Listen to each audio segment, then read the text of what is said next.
Gadis Sangean. Karya, Novita Ramadhani. Sinopsis. Wajah kami berdua sudah sange berat. Kami kemudian berciuman lagi. Anik mulai melepas ikat pinggangku, membuka celanaku dan meloloskannya. Aku bantu dia, hingga kemudian batangku yang perkasa keluar dari balik celana dalamku. Ia langsung meremas batangku. Nik, enak banget, kataku. Gak usah pemanasan yah, langsung. Aku kepengen ngerasain, katanya. Tiba-tiba Anik menurunkan roknya, kemudian celana dalamnya yang berwarna putih pun diturunkan, ia tinggal memakai kerudungnya aja. Dia duduk di atas meja kelas. Kakinya dilebarkan menantang juniorku untuk masuk ke sarangnya. Nik, gak apa-apa. Kamu masih perawan kan? Ini semua untukmu sayangku, masuklah. Jadilah yang pertama. Bab 1. Namaku Rian Ramadhani, anak Pak Jailani, seorang yang terpandang di kampung ini. Aku bukan orang yang istimewa sebenarnya, tapi karena status bapakku, akhirnya aku pun menjadi orang yang spesial di mata banyak orang. Aku cukup ganteng sih, cieh. Enggak lah, biasa aja. Tapi statusku jomblo, enggak jelas juga kenapa orang seperti aku jomblo. Persoalannya hanya karena satu hal. Aku kenal cewek cantik, pakai jilbab dan dia sekelas denganku. Namanya Anik Yuwanawati. Itu saja. Dan aku jadi secret admirer-nya dia. Aku kagum kepadanya pertama, karena dia pintar, kedua karena dia jujur, ketiga karena dia sering menjadi penyemangat ketika kami sedang down, dan keempat karena ia cewek tercantik yang pernah aku lihat. Jujur, semenjak kelas 1 aku sudah naksir sama dia. Dan semenjak itu pula aku tolak banyak surat cinta yang entah bagaimana bisa masuk ke ranselku. Dan jujur semenjak itu pula aku baru mengenal yang namanya cinta. Siapa sangka Anik adalah wanita pertama yang menjadikan bingkai-bingkai kehidupanku begitu indah. Gambaran anaknya secara fisik ia itu cantik, seperti Nabila Syakib. Dia pakai kacamata minus. Kacamata yang selalu menyertainya kemanapun dia pergi. Aku suka ketika dia membetulkan kacamatanya itu, seandainya aku jadi kacamatanya, aduh. Aku kenapa jadi malu-malu sendiri ya? Tapi begitulah, sayang sekali aku harus bersaing dengan banyak cowok. Aku tak pernah berharap kepadanya. Tak pernah berharap lebih. Tetapi kalau cuma menunggu saja rasanya aku seperti orang yang kena PHP. Ingin sih aku bilang, Nik, aku suka kamu. Tapi apa tanggapannya nanti? Sampai sekarang ia hanya menganggapku sebagai sahabat, sebagai teman di kala sedih dan duka. Dia punya kakak, namanya Rahma Safitri. Sama-sama berjilbabnya, hanya saja beda sekolah. Keduanya punya sifat yang bertolak belakang. Sifat Rahma, dia itu tegas dan perfeksionis. Dia nggak mau kalah sama siapapun, kalau kalah ia bakal nangis seharian. Itulah Rahma. Kalau Anik dia cenderung nerima apa adanya, walaupun kadang-kadang perfeksionis. Rahma selalu dimanja oleh orang tuanya, beda dengan Anik, dia tidak dimanja oleh orang tuanya. Kami bertiga teman main sejak kecil. Daripada Rahma, aku lebih dekat dengan Anik. Selain karena dia teman sekelasku, mungkin karena aku lebih merasa nyaman dengan dia. Orang bilang rasa nyaman itu membahayakan. Dan sepertinya memang demikian. Sebaiknya aku mulai kisah ini. Pagi sendu. Pagi itu aku malas sebenarnya untuk bangun, karena aku masih ngantuk abis begadang tadi malam mengerjakan semua pekerjaan rumahku. Liburan semester memang menjengkelkan. PR banyak, tapi waktu sedikit. Sebenarnya sih enggak. Aku yang terlalu malas untuk mengerjakan. Baru ketika hari-hari terakhir saja aku ngerjainnya, padahal bisa aku kerjakan sebelum-sebelumnya. Hihihihi. Dengan langkah gontai aku mengambil handuk yang tersampir di hanger. Setelah itu aku menuju ke kamar mandi. Kamar mandi kami cuma satu dan dipakai bergantian. Saat aku mau masuk ternyata dikunci dari dalam. Hoi, siapa ini? Cepetan keburu telat nih, kataku. Salah sendiri bangun telat, bodoh, kata suara di dalam. Dia kakakku, namanya Yogi. Wong Edan. Udah jam segini kenapa dia masih mandi juga sih? Woi, kalau cokli lain kali aja, cepetan. Kataku sambil gedor-gedor pintu kamar mandi. Rese, lu. Iya bentar. Setelah menunggu 1 menit kemudian dia muncul dari kamar mandi. Rambutnya basah. Nah, kan Cokli. Dasar Mas Yogi, cari istri napa Mas? Sindirku. Kampret lu. Dia menepuk pantatku. Aku tersenyum saja dan masuk ke kamar mandi. Setelah mandi cepat, aku segera kembali keluar dan ganti baju. Mas Yogi sudah rapi dengan kemeja dan dasinya. Ia sudah siap pergi ke kantor. Aku juga sudah siap untuk pergi ke sekolah. Bareng nggak, kowe? Tanya Mas Yogi. Nggak Mas, bisa sendiri, kataku. Yowis, Bu, saya berangkat dulu, katanya. Ibu yang ada di dapur menjawab, loh, nggak sarapan dulu? Nggak Bu, udah telat, kata Mas Yogi. Ye, yang telat mah aku, kataku. Cerewet, Mas Yogi kemudian segera keluar rumah. Dia menyelempangkan tasnya ke pundak, lalu menstarter motor Yamaha Fiction-nya. Tak berapa lama kemudian motornya sudah melaju pergi meninggalkan rumah.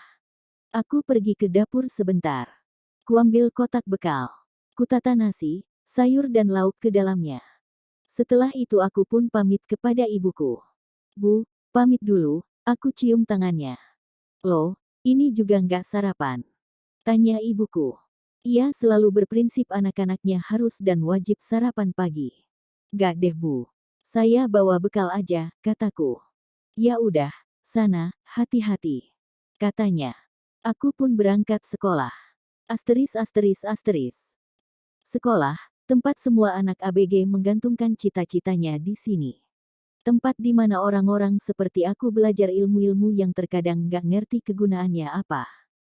Coba aku tanya kegunaan integral itu apa sih? Kegunaan diagram Venn untuk apa sih? Kegunaan mempelajari besaran gaya buat apa sih?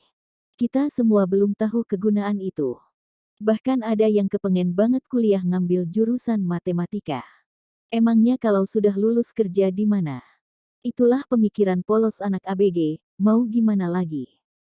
Di otak mereka hanya ada senang-senang, gembira dan akhirnya setelah itu ketika mereka sudah menghadapi kejamnya dunia mereka hanya berkata, seperti ini ya dunia itu, kejam sekali, sambil menangis karena sudah berbulan-bulan ijazah sarjana mereka tidak diterima di mana-mana. Aku orangnya easy going.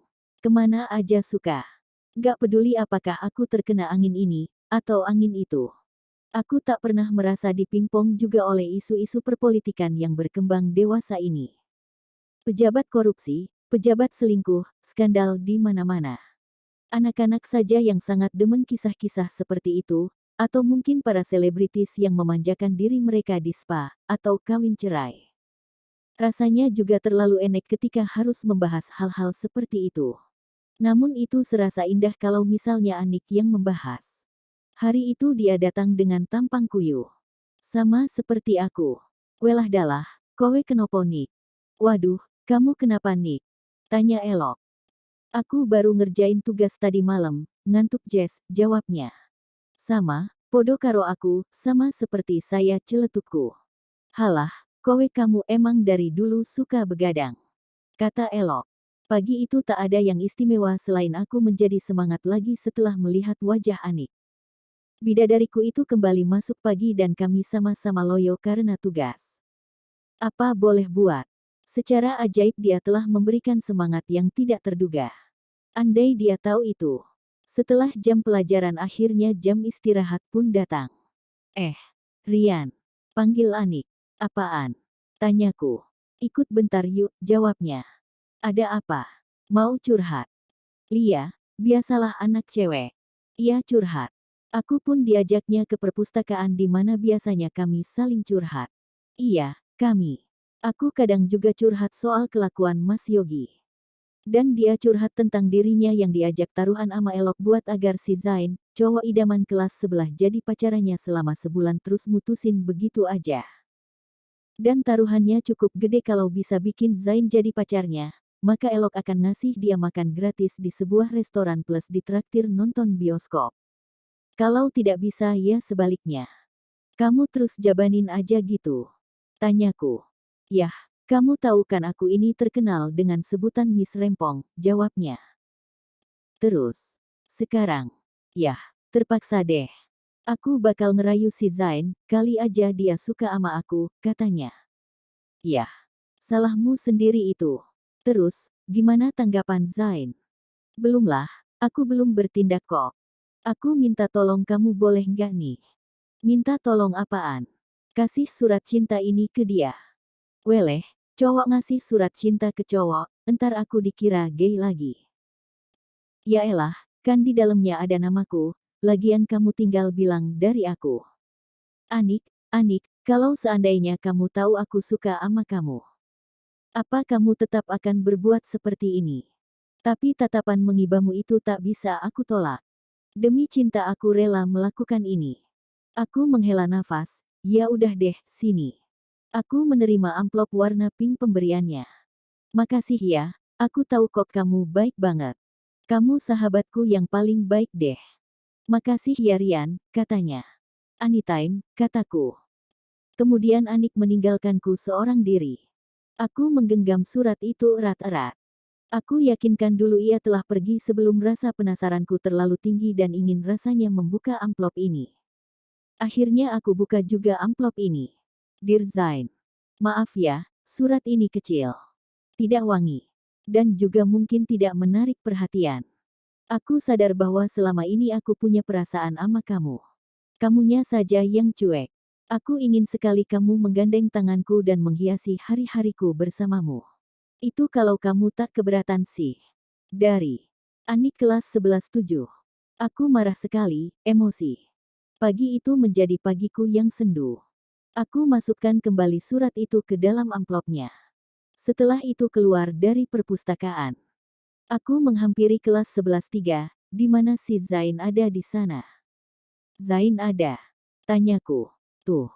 Kata temannya menunjuk ke seorang anak yang sedang menulis di sebuah buku. Aku menghampiri cowok yang rambutnya tertata rapi itu. Ia memang terkenal kutu buku di kelas ini. Bahkan dia juga ikut lomba karya ilmiah remaja dan mendapatkan peringkat kedua. Pihak sekolah pun sangat senang dengan prestasinya itu. Zain, sapaku. Hai, ada apa ya? Tanyanya. Aku berikan sebuah amplop kepadanya. Dari Anik. Ia mengerutkan dahi. Beneran ini dari Anik, bukan dari aku. Emangnya aku jeruk makan jeruk? Udah ya itu aja, kataku. Setelah itu aku pun pergi meninggalkan kelasnya. Aku kembali ke kelas. Si Anik bertanya, gimana? Aku hanya memberi isyarat pakai jempol. Sip, makasih ya, katanya. Aku pun ambruk lagi di bangkuku. Rasanya semangatku hari itu hilang. Anik bersambung.